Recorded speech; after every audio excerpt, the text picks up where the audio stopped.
Di sini saya akan menjelaskan terkait modul 1.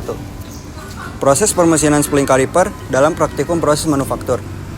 Meliputi pemotongan bahan mentah menggunakan mesin sawing, pembentukan komponen menggunakan mesin turning dan milling, hingga pengeboran menggunakan mesin drilling untuk menghasilkan komponen presisi sesuai spesifikasi. Bill of Material atau BOM berperan sebagai daftar pelengkap bahan, komponen, dan alat. Memastikan ketersediaan, pengendalian biaya, serta meminimalkan kesalahan produksi. Area Allocation Diagram atau AAD mendukung efisiensi dengan mengatur tata letak stasiun kerja. Mengoptimalkan alur material menggunakan waktu tunggu antar proses untuk memaksimalkan penggunaan ruang. Kombinasi proses permesinan, BOM, dan AAD memastikan efisiensi dan kualitas produk dalam praktikum ini. Baik, selanjutnya saya akan menjelaskan terkait modul 2.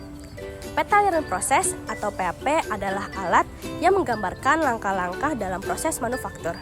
Diagram ini menunjukkan urutan operasi, pemeriksaan, transportasi, penyimpanan, dan waktu tunggu. Dengan PAP, proses lebih mudah dianalisis untuk meningkatkan efisiensi. Lalu ada Operation Process Chart atau OPC.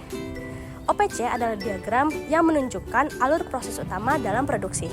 OPC memetakan operasi dan inspeksi dari bahan baku hingga produk jadi. Alat ini membantu menganalisis efisiensi proses secara keseluruhan.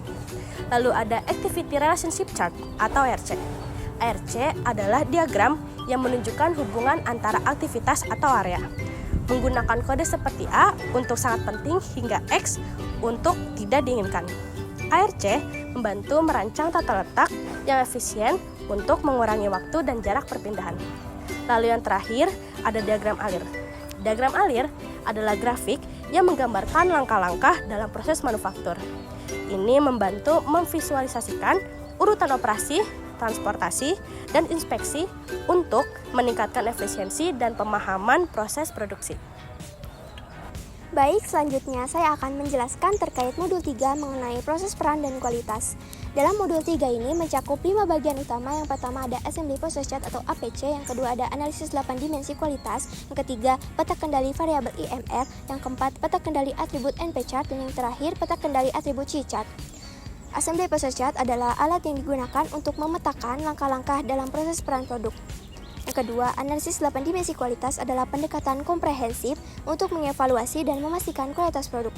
8 dimensi kualitas ini meliputi yang pertama itu ada bentuk atau form, kedua ciri-ciri produk atau features, yang ketiga kinerja atau performance, yang keempat ketepatan atau kesesuaian atau conformance, yang kelima daya tahan atau durability, yang keenam keandalan atau reliability, yang ketujuh kemudahan perbaikan repairability, yang kedelapan ada estetika atau estetik.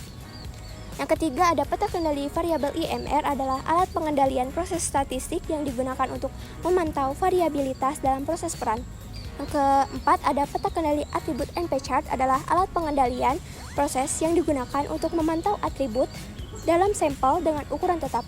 Dan yang terakhir ada peta kendali atribut U Chart adalah alat pengendalian proses yang digunakan untuk memantau variabilitas tingkat cacat per unit dalam sampel dengan ukuran yang bervariasi. Lalu ada modul 4 yaitu yang berisi peta pekerja dan mesin atau PPM, yaitu menganalisis interaksi antara pekerja dan mesin. Contohnya saat pekerja mempersiapkan material, mesin dalam posisi standby. Lalu mesin bekerja otomatis saat pekerja menyelesaikan tugas lain. Fokus pada sinkronisasi aktivitas untuk mengurangi waktu idle dan meningkatkan efisiensi. Lalu yang kedua ada diagram Ishikawa, yaitu mencari akar penyebab masalah dalam proses, seperti material, yaitu bahan tidak elastis atau berkualitas rendah. Lalu ada metode, teknik pembentukan kurang presisi. Lalu ada mesin tidak stabil atau kurang presisi. Lalu ada manusia, kurangnya keterampilan operator. Dan yang terakhir ada lingkungan atau suhu kelembapan mengurangi sifat bahan.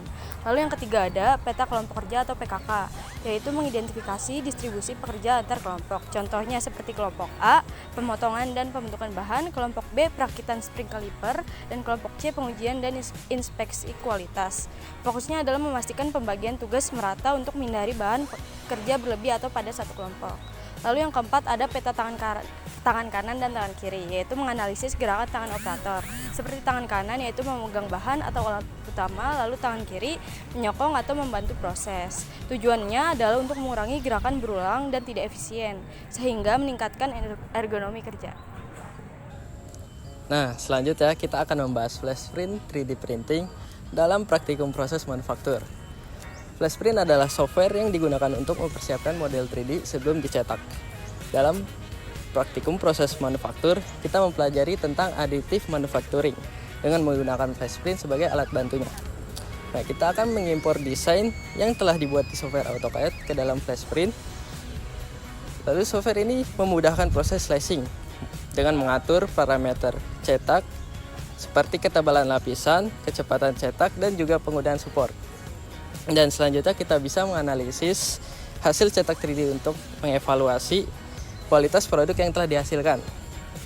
Jadi kita akan lebih memahami pengaturan pada flash print yang mempengaruhi hasil akhir cetakan. Jadi flash print adalah alat yang sangat berguna dalam proses manufaktur untuk mempelajari teknologi 3D printing.